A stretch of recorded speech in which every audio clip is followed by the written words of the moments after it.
Hello, my name is Madhu Tiruvedla. I'm going to talk about a little bit more extension of what James just mentioned about when to operate. So just to summarize James' talk, the diabetic foot pathology leading to Charcot process is due to combination of peripheral neuropathy as in motor, sensory, and autonomic. But the motor neuropathy is the most important thing, which produces quite significant changes both in the muscle and the tendon level. The muscle level, it produces contraction of the muscle groups, and tendon level, increased glycosylation. As a result, they become thick and hard. And it affects all the muscle groups in the foot, but mostly gastrocsoleus complex quite commonly. As a result, it produces significant hindfoot equinus, and that produces either the increased stress across the midfoot that lead to midfoot Charcot, or forefoot that leads to forefoot ulcers. So again, as James mentioned, the stress is across the midfoot, mainly at the navicular-cuneiform joint, and if left unopposed, as the hindfoot equinus, as the contraction is worsening, that produces significant equinus deformity, and the patients keep walking. The resultant stress is at the midfoot level, and that leads to gradual breakage of the bone. And then the disease typically starts at the navicular-cuneiform or TMT joint, but then it's a medial column, which then affects the middle column and then the lateral column. Radiologically, it progresses to involve the cuboid, and the cuboid, if it drops below the weight-bearing axis, that produces classical awkward bottom deformity and ulceration. So question is when to operate. This is a difficult question to answer. We look at the literature, or to be honest, when I started, because there's no guidelines to it. The existing classification talk about where the disease process is, but it does not tell you what to do with the disease process. And then we look at the literature, how to fix it. There's no uniformity as how to apply fixation on the individual columns and how to monitor the disease progression, and what is the remedial measure if the disease now progresses from one column to other column, and lastly, when to mobilize. The period of non-weight bearing after a fixation varies from 3 months to 6 months time in most centers. And then there's a choice of internal fixation, external fixation, or combined option. So when you look at the literature, and as in diagnosis, 4 radiological parameters very important. For this, any patient with a midfoot Charcot, you need to have a weight-bearing AP view of the foot and a lateral view of the foot and ankle to assess these 4 parameters. The first one is the calcaneal pitch, which indicates the hindfoot equinus. This is the most deforming force in a midfoot Charcot. And as the hindfoot progresses and the pitch changes, it is an angle between the weight-bearing axis across the anterior post of the calcaneum, normally between 18 to 20. And then if the hindfoot equinus gets worse, that gradually drops down. So this is a good marker of assessing progression, even if you decide to treat them non-operatively in total contact cast. The second one is the midfoot Charcot gets involved at the middle column. To assess this, the best indicator would be lateral medius line.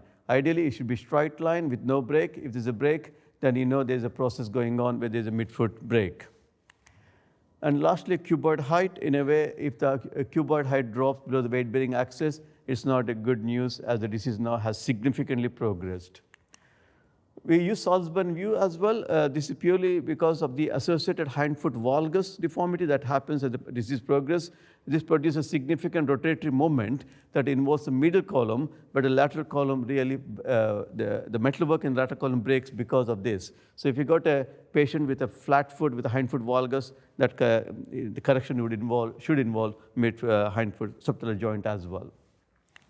So based on this, we published this in 2021. If we do a Tendo-Achilles lengthening when the patient have early stages, that shows to delay or halt the progression of the midfoot Charcot. So again, we went back to drawing up who needed Tendo-Achilles lengthening and who requires surgery. So we devised our own classification system. We call it Basildon. I just didn't want to complicate with my name to it. And it helps us to chart where the disease process is based on the plain X-rays, and how you're going to treat based upon the columns that's involved, and helps to monitor the disease as the disease is progressing. And it also shows the effectiveness of Tendo-Achilles lengthening in the early stages. So 5 stages of disease. The first stage, similar to Eichenholz, stage 0, where the patient with a hot, swollen foot, and the only sign is patient got acute episode of hot swollen foot. And James mentioned he had to do the investigation to differentiate from the infection, but radiologically, not much changes. Maybe small irregularity, but all the parameters are within normal limit. So total contact cast is considered gold standard. Yes, the temperature reduces, the patient can walk, and it distributes the plantar pressure. But the problem is how long. Average duration is 4 to 6 months' time. And even then, the disease can progress soon after finishing total contact cast. It's a very labor-intensive technique where it has to be changed every 1 or 2 weeks' time. And the disease, the deformity progression is high because the deforming force is not being treated. And it affects the bone density and the patient psychology. So instead, we advocate Tendo-Achilles lengthening. As I'm a pediatric surgeon, so I'm used to doing Tendo-Achilles lengthening in the clinic. So we extend that into diabetic patients using a Hoke technique, which is simply doing a 2 cut. I don't do 3 cuts. I just do 2 cuts, one directed medially, one directed laterally. And I do it under local anesthetic, patient lying supine. Obviously, we do consent, etc. And then using a 11 blade, which has got sharp on one end, blunt on the other side, go longitudinal midline and either turn medially or laterally. The first cut is 1 centimeter above the incision, second cut just a centimeter above, steady strips applied, and the patient is walking. We're going to put them in total contact cast anyway. So here, we just did a Tendo-Achilles lengthening, and this is a walking cast. The reason for walking cast is any department can do. We don't need a specialist technicians for this. At no stage, I would push the ankle to dorsiflexion because that can lead to over-lengthening or snapping of the tendon. I just do the cut, ask the patient to dorsiflex, and the plaster cast is applied. Usual thromboprophylaxis for everyone, but for 6 weeks only. That's the stage 1. Stage 2, now the disease has now progressed to involve the medial column, but the lateral column is intact because the cuboid has not dropped. So that would be stage 2, which is most common presentation. And most commonly, patient comes present with a bump on the medial side of the foot. That's a common presentation.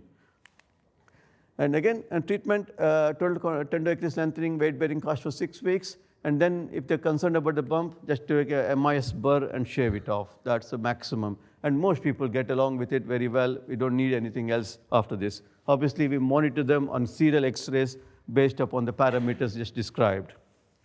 However, if they're progressed, where the surgery is indicated, when there's a calcaneal pitch is worsening or Meary's angle is worsening. We don't want them to become ulcerated, so we monitor them. If there's a callosity, is the first sign. If you note a callosity, then they go for surgery. If the medial column alone is involved, then use something called superconstruct, which would be fixation from inside, supporting with the plate on the outside as a derotation device.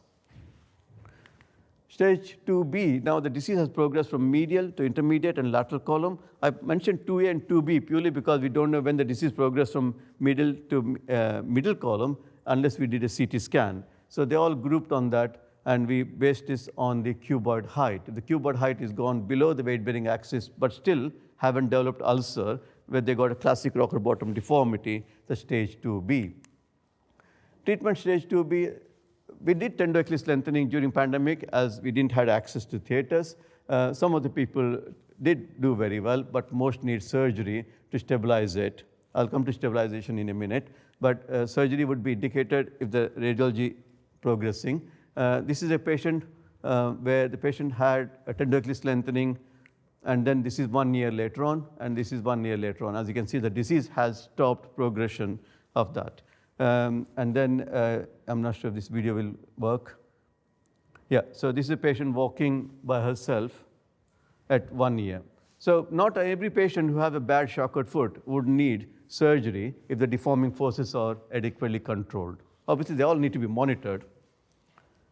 And stage 3, by this time they got ulcer, too late to do the non-operative treatment. We have to go for operative treatment at this stage. So if we did a Tendo-Achilles lengthening in the earlier stages, we can avoid the patient progression to this stage.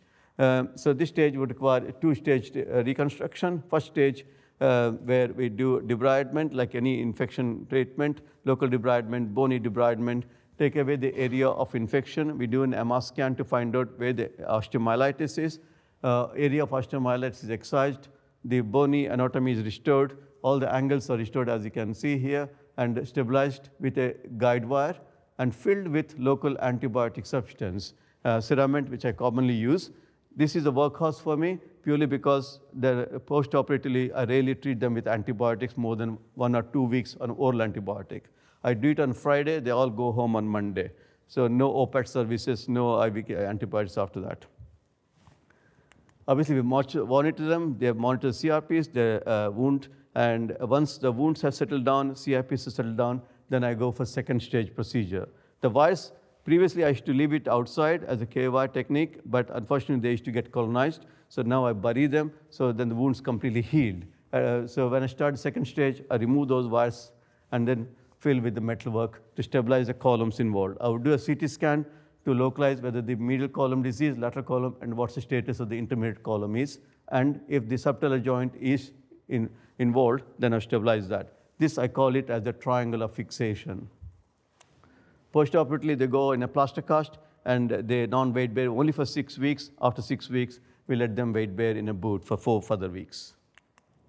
Stage 4 is a very bad one, where the disease now involves the hind foot. We don't know how exactly the midfoot disease progressed to hindfoot, and sometimes why the hindfoot disease progressed to midfoot. We have some our theories, but we don't know much, and some people present with both the disease.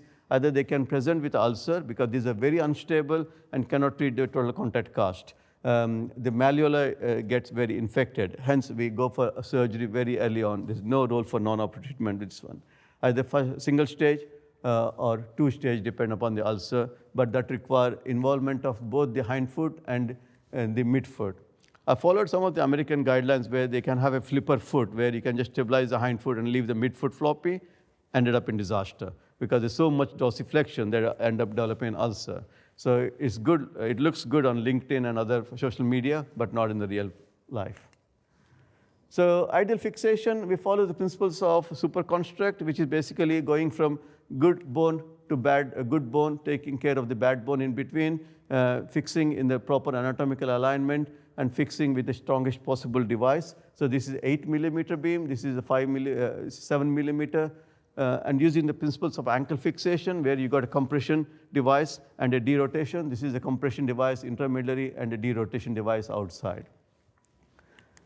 And when I didn't do subtalar fusion, this is what happens with the hindfoot valgus. The rotatory moment breaks the lateral column fixation. Hence, anyone with a valgus deformity, I would do subtalar fusion.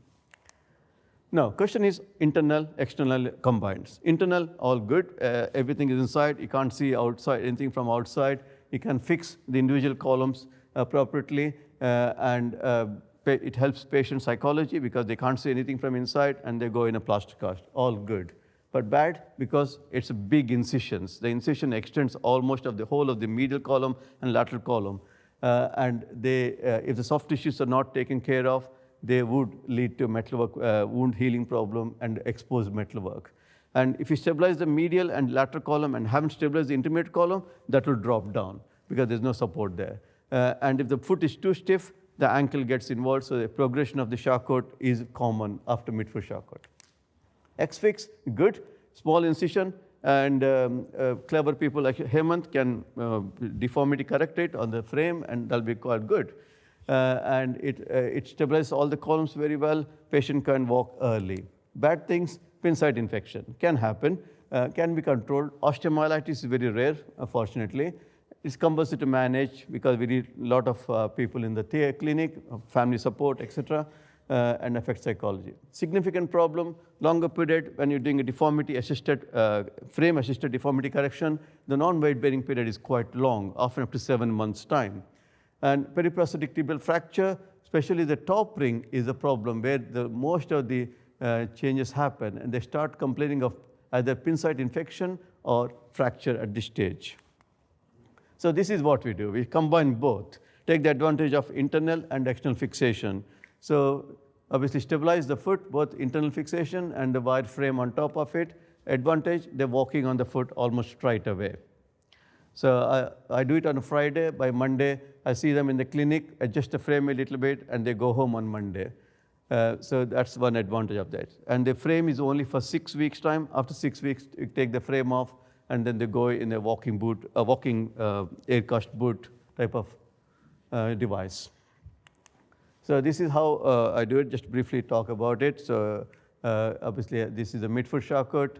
stabilized internally, and then the frame is applied on top. And this is a patient walking a few days down the line. Again, one other example, similar one. I'm going to finish this talk by presenting a small case. This is just to say that we can save any foot by following the principles of MDT, assessment of vascular, medical, management, and orthopedic. This is a patient of 52-year-old chap who came in with a very complicated diabetes, involvement of the renal, and also has retinopathy as well, self-neglect, high sugar levels. As you can see, the X-ray already shows gas on the dorsal surface, so clearly quite infected foot, and MR scan confirms that. So he underwent a two-stage with the wires. I didn't do anything on the lateral side purely because he had ulcer and cerament in between. The ulcer was excised. Although we have plastic surgeon in the trust, but they're not on the site, so I use synthetic skin grafts quite commonly. Any area I excise, I put a synthetic skin graft, staple it. The toe, as you can see, got black, so unfortunately I have to lose the toe. And then after 2 months, went back and stabilized the construct, internal and circular frame. And this is this frame at almost near removal of it. This is an example how my frame would be a walking frame where they got the rails and standard construct, no deformity, because this is a simple static frame. And this is him at 6 months after removal of frame. So the synthetic skin graft has slowly taken up to form epithelize into normal tissue. So we don't need plastic surgical procedures if you got adequate vascular and a compliant patient by this time. And that's him at 6 months from presentation to my unit. He's a young man. So the point what I'm trying to say that is we can save any foot if you follow the principles well. All right. Okay. So that's my talk.